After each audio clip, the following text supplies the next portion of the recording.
est-ce que l'actuel chef de l'État, le candidat numéro 20, a le moyen ou la capacité de résoudre la question de l'insécurité à l'Est? Parce que certains de ces challengers l'accusent d'avoir recruté de mercenaires, d'avoir fait appel aux mercenaires pour venir à bout de cette guerre.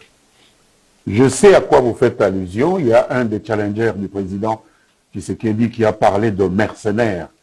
Je crains que ce challenger-là n'ait pas la maîtrise des concepts qu'il utilise. Un mercenaire, vous et moi, nous savons très bien qu'il s'agit d'un soldat de fortune que l'on paye, à qui on donne de l'argent pour se battre en lieu et place d'une armée qui est dans un pays.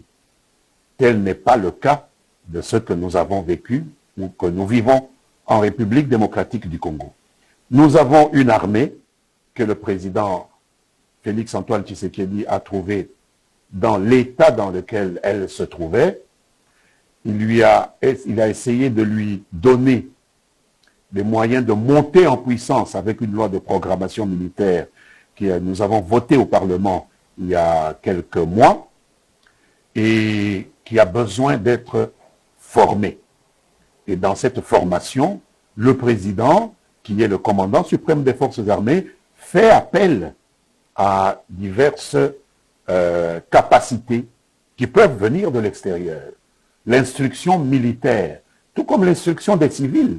Dans nos universités, il y a des professeurs qui viennent de pays étrangers. Donc l'instruction de nos militaires peut aussi faire appel à des instructeurs qui viennent de l'extérieur. L'instruction des militaires peut aussi faire appel à des encadreurs de nos troupes qui peuvent suivre même nos troupes en situation opérationnelle. Ce n'est pas interdit. Dans les zones de combat. Ça n'a rien à voir avec le mercenariat. Donc il faut que le challenger dont vous parlez rentre dans ses études et comprenne très bien la définition du mot mercenaire avant de l'utiliser à tort et à travers. Par contre, nous connaissons des challengers qui ont passé des années à parader dans la Chevrolet qu'utilisait Moïse Tchombe, qui est l'homme des étrangers, parce qu'il a voulu prouver que le président était un homme de l'étranger, parce qu'il y a des étrangers qui forment nos militaires. Je comprends donc qu'il y a des candidats de l'étranger ah oui, ça je le qui sont dis soutenus par l'étranger. 3 fois oui, parce que des gens qui vont en Afrique du Sud pour essayer de se mettre d'accord, comme s'il n'y avait pas assez de base ici au Congo.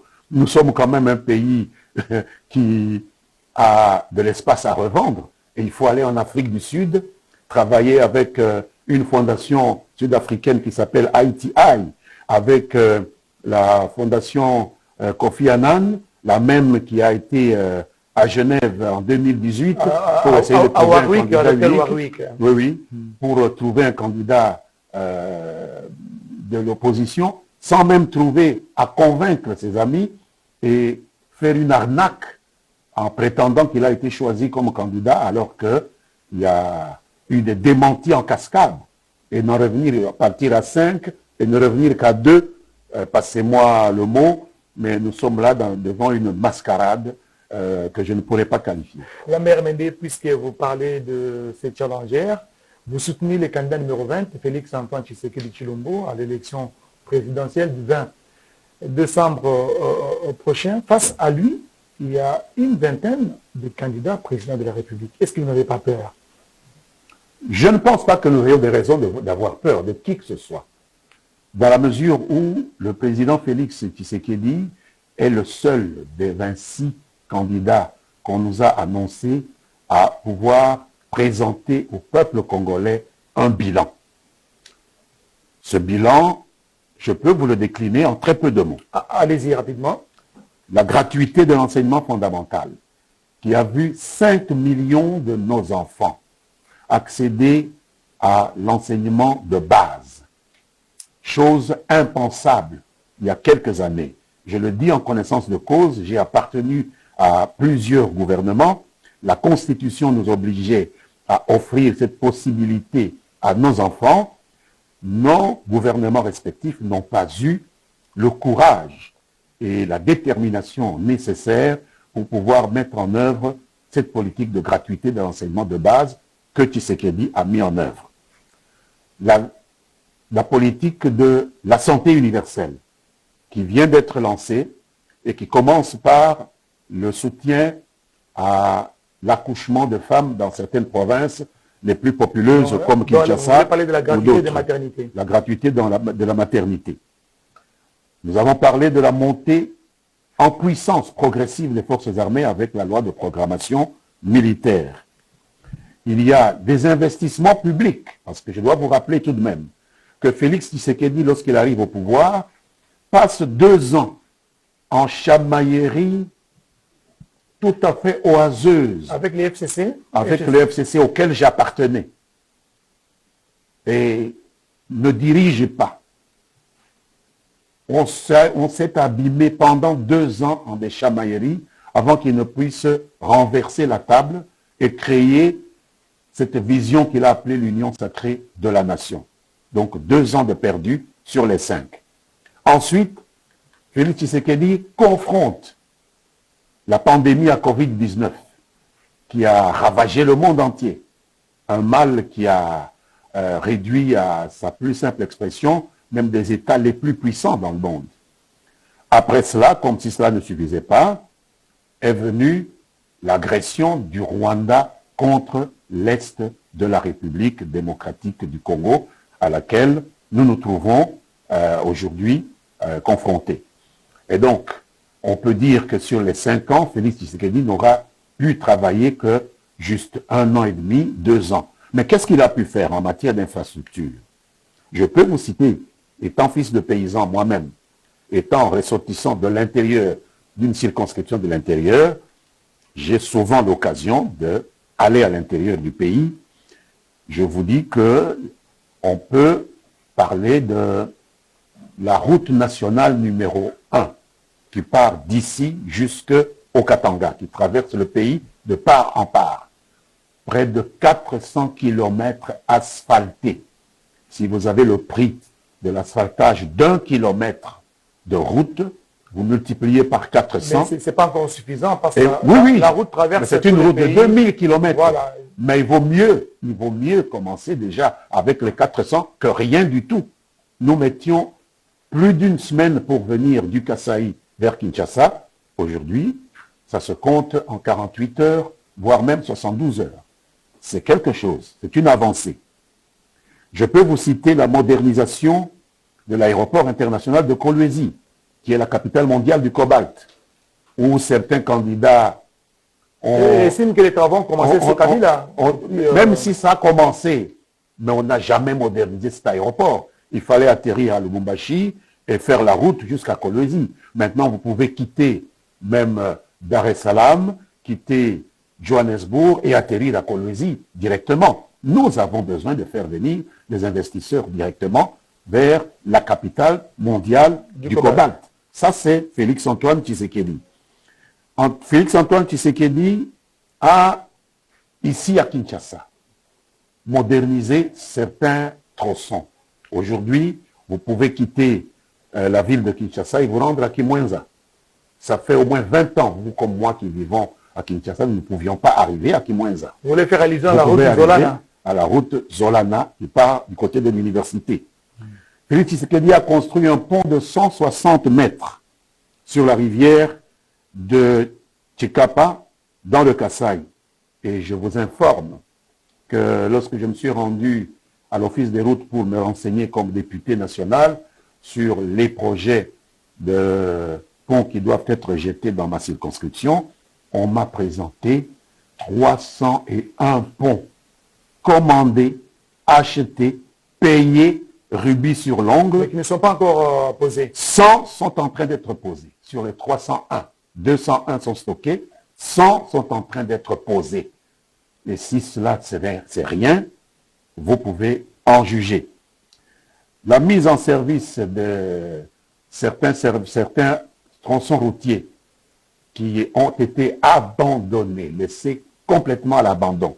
Moi-même, j'ai effectué avec le premier vice-président de l'Assemblée nationale et un de mes collègues, M. Jean-Charles Okoto, une visite dans notre circonscription à Lodja pour lancer les travaux de réfection de la route nationale numéro 7 qui relie Lodja à la ville de Kananga, Lodja à la ville de Là, Kisangani. vous prêchez pour votre chapelle. Oui, oui, Lodja à la ville de Kisangani pour désenclaver la cuvette centrale.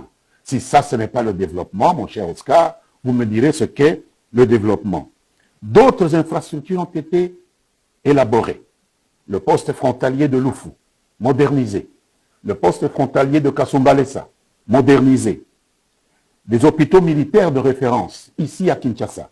Parce que j'ai entendu un député, un des candidats à la présidence aboyer qu'on n'a rien fait pour les militaires.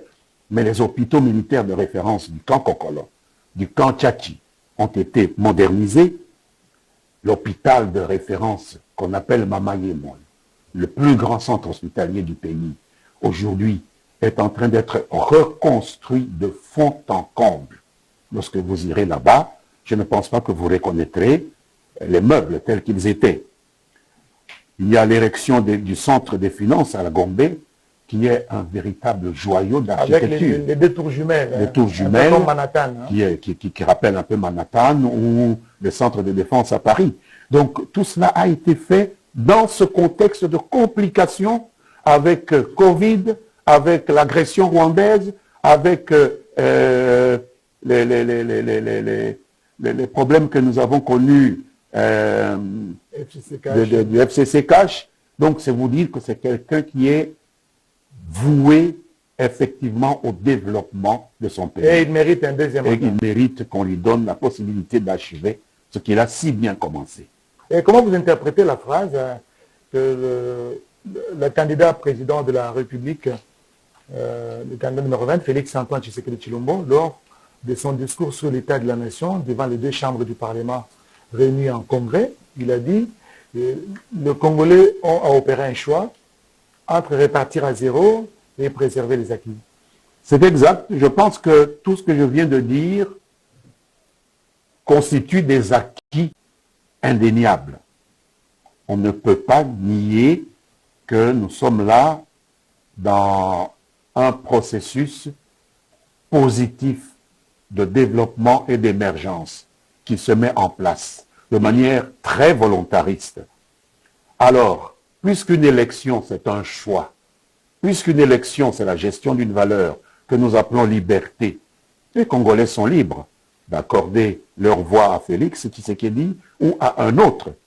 Alors, très humblement, notre candidat dit à ses électeurs, vous avez le choix entre préserver ces acquis pour que nous puissions terminer ce programme de développement et d'émergence pour lequel j'ai déjà posé les jalons, ou alors repartir à zéro avec des candidats qui n'ont jamais rien fait de leur vie, ni de leurs mains, ni de leur tête. Rien que ça veut dire quoi? Parce que parmi les candidats, beaucoup d'entre eux ont avons eu à échanger avec Excusez-moi.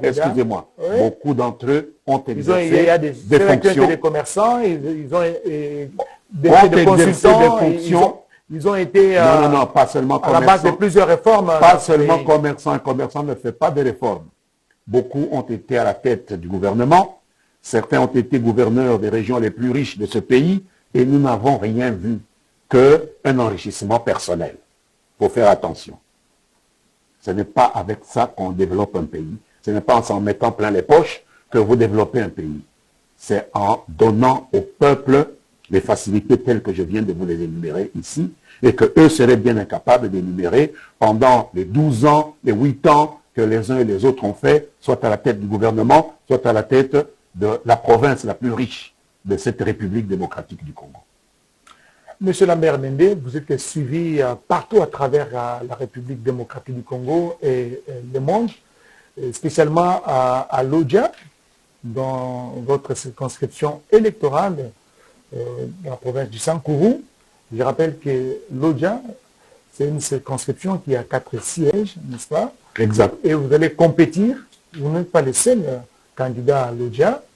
Il y a d'autres challengers comme vous qui sont en train de concourir à ces postes de député national. Comment vous entrevoyez l'avenir? Il y a une bonne centaine de candidats, puisque moi j'ai le numéro 71, donc après moi il y en a d'autres aussi. Donc certainement que la campagne sera rude, mais j'ai confiance en cette base électorale qui est constitué d'hommes et de femmes, que j'ai toujours pris la seule des 26 candidats qu'on nous a annoncés à pouvoir présenter au peuple congolais un bilan. Ce bilan, je peux vous le décliner en très peu de mots. Allez-y rapidement. La gratuité de l'enseignement fondamental, qui a vu 5 millions de nos enfants accéder à l'enseignement de base. Chose impensable il y a quelques années. Je le dis en connaissance de cause, j'ai appartenu à plusieurs gouvernements. La Constitution nous obligeait à offrir cette possibilité à nos enfants. Nos gouvernements respectifs n'ont pas eu le courage et la détermination nécessaires pour pouvoir mettre en œuvre cette politique de gratuité de l'enseignement de base que Tshisekedi a mis en œuvre. La politique de la santé universelle qui vient d'être lancée et qui commence par le soutien à l'accouchement de femmes dans certaines provinces les plus populeuses comme Kinshasa. Vous parlé de la gratuité des maternités. La gratuité de la maternité. Nous avons parlé de la montée en puissance progressive des forces armées avec la loi de programmation militaire. Il y a des investissements publics, parce que je dois vous rappeler tout de même que Félix Tshisekedi, lorsqu'il arrive au pouvoir, passe 2 ans en chamaillerie tout à fait oiseuse. Avec les FCC. Avec les FCC auxquels j'appartenais. Et ne dirige pas. On s'est abîmé pendant 2 ans en des chamailleries avant qu'il ne puisse renverser la table et créer cette vision qu'il a appelée l'union sacrée de la nation. Donc 2 ans de perdu sur les 5. Ensuite, Félix Tshisekedi confronte la pandémie à Covid-19 qui a ravagé le monde entier. Un mal qui a réduit à sa plus simple expression même des États les plus puissants dans le monde. Après cela, comme si cela ne suffisait pas, est venue l'agression du Rwanda contre l'Est de la République démocratique du Congo, à laquelle nous nous trouvons aujourd'hui confrontés. Et donc, on peut dire que sur les 5 ans, Félix Tshisekedi n'aura pu travailler que juste 1 an et demi, 2 ans. Mais qu'est-ce qu'il a pu faire en matière d'infrastructure? Je peux vous citer, étant fils de paysan moi-même, étant ressortissant de l'intérieur, d'une circonscription de l'intérieur, j'ai souvent l'occasion d'aller à l'intérieur du pays. Je vous dis qu'on peut parler de la route nationale numéro 1, qui part d'ici jusqu'au Katanga, qui traverse le pays de part en part. Près de 400 kilomètres asphaltés. Si vous avez le prix de l'asphaltage d'1 kilomètre de route, vous multipliez par 400. Mais ce n'est pas encore suffisant parce que la route traverse. C'est une route de 2000 kilomètres. Voilà. Mais il vaut mieux commencer déjà avec les 400 que rien du tout. Nous mettions plus d'1 semaine pour venir du Kasaï vers Kinshasa. Aujourd'hui, ça se compte en 48 heures, voire même 72 heures. C'est quelque chose, c'est une avancée. Je peux vous citer la modernisation de l'aéroport international de Kolwezi, qui est la capitale mondiale du cobalt, où certains candidats estiment que les travaux ont commencé ce Kabila. Même si ça a commencé, mais on n'a jamais modernisé cet aéroport. Il fallait atterrir à Lubumbashi et faire la route jusqu'à Kolwezi. Maintenant, vous pouvez quitter même Dar es Salaam, quitter Johannesburg et atterrir à Kolwezi directement. Nous avons besoin de faire venir les investisseurs directement vers la capitale mondiale du cobalt. Ça, c'est Félix-Antoine Tshisekedi. Félix-Antoine Tshisekedi a, ici à Kinshasa, modernisé certains tronçons. Aujourd'hui, vous pouvez quitter la ville de Kinshasa et vous rendre à Kimwenza. Ça fait au moins 20 ans, vous comme moi qui vivons à Kinshasa, nous ne pouvions pas arriver à Kimwenza. Vous voulez faire réaliser la route Zolana? À la route Zolana, qui part du côté de l'université. Félix Tshisekedi a construit un pont de 160 mètres sur la rivière de Tchikapa, dans le Kasaï. Et je vous informe que lorsque je me suis rendu à l'Office des routes pour me renseigner comme député national, sur les projets de ponts qui doivent être jetés dans ma circonscription, on m'a présenté 301 ponts commandés, achetés, payés, rubis sur l'ongle. Mais qui ne sont pas encore posés. 100 sont en train d'être posés sur les 301. 201 sont stockés, 100 sont en train d'être posés. Et si cela, c'est rien, vous pouvez en juger. La mise en service de certains tronçons routiers qui ont été abandonnés, laissés complètement à l'abandon.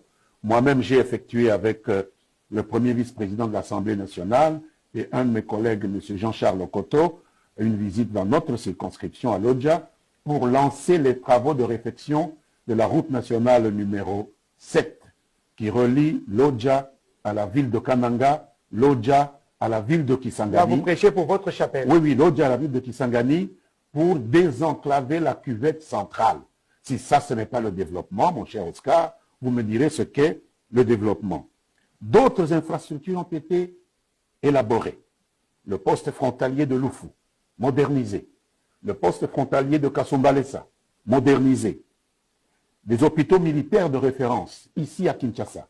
J'ai entendu un député, un des candidats à la présidence aboyer qu'on n'a rien fait pour les militaires. Mais les hôpitaux militaires de référence du camp Kokolo, du camp Tchachi, ont été modernisés. L'hôpital de référence qu'on appelle Mama Yemon, le plus grand centre hospitalier du pays, aujourd'hui, est en train d'être reconstruit de fond en comble. Lorsque vous irez là-bas, je ne pense pas que vous reconnaîtrez les meubles tels qu'ils étaient. Il y a l'érection du centre des finances à la Gombe, qui est un véritable joyau d'architecture. Avec les deux tours jumelles. Les tours jumelles, comme Manhattan, hein. qui rappellent un peu Manhattan ou le centre de défense à Paris.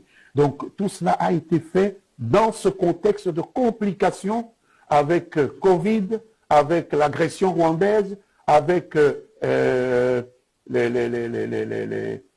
problèmes que nous avons connus du FCC Cash. Donc c'est vous dire que c'est quelqu'un qui est voué effectivement au développement de son pays. Et il mérite un deuxième mandat. Et il mérite qu'on lui donne la possibilité d'achever ce qu'il a si bien commencé. Et comment vous interprétez la phrase que le candidat président de la République, le candidat numéro 20, Félix-Antoine Tshisekedi Tshilombo, lors de son discours sur l'état de la nation devant les deux chambres du Parlement réunies en congrès, il a dit le Congolais ont à opérer un choix entre répartir à zéro et préserver les acquis. C'est exact. Je pense que tout ce que je viens de dire constitue des acquis indéniables. On ne peut pas nier que nous sommes là dans un processus positif de développement et d'émergence qui se met en place de manière très volontariste. Alors, puisqu'une élection, c'est un choix, puisqu'une élection, c'est la gestion d'une valeur que nous appelons liberté, les Congolais sont libres d'accorder leur voix à Félix Tshisekedi ou à un autre.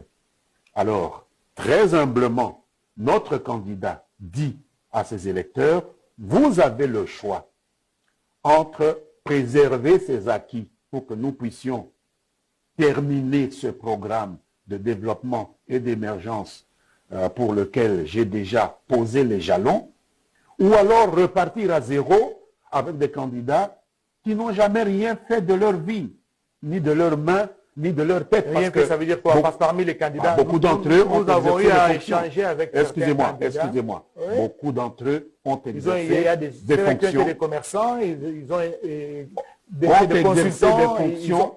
Ils ont été non, pas seulement à la base de plusieurs réformes. Pas seulement commerçants. Un commerçant ne fait pas de réformes. Beaucoup ont été à la tête du gouvernement. Certains ont été gouverneurs des régions les plus riches de ce pays et nous n'avons rien vu qu'un enrichissement personnel. Il faut faire attention. Ce n'est pas avec ça qu'on développe un pays. Ce n'est pas en s'en mettant plein les poches que vous développez un pays. C'est en donnant au peuple les facilités telles que je viens de vous les énumérer ici, et qu'eux seraient bien incapables d'énumérer pendant les 12 ans, les 8 ans, que les uns et les autres ont fait, soit à la tête du gouvernement, soit à la tête de la province la plus riche de cette République démocratique du Congo.